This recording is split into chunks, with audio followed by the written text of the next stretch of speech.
Hello guys, today I'm gonna show you how you can refill the TwinDos function detergents in Miele washer 125.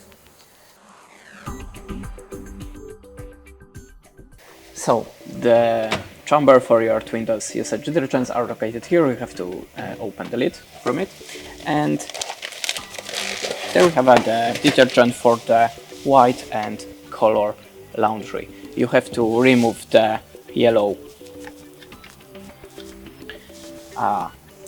these yellow things, and if you have this plastic foil, you have to remove it also.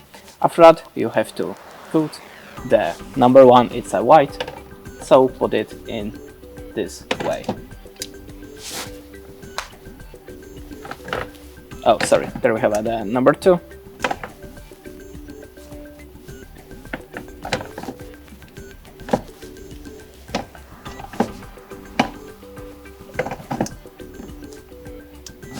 Okay, it's okay.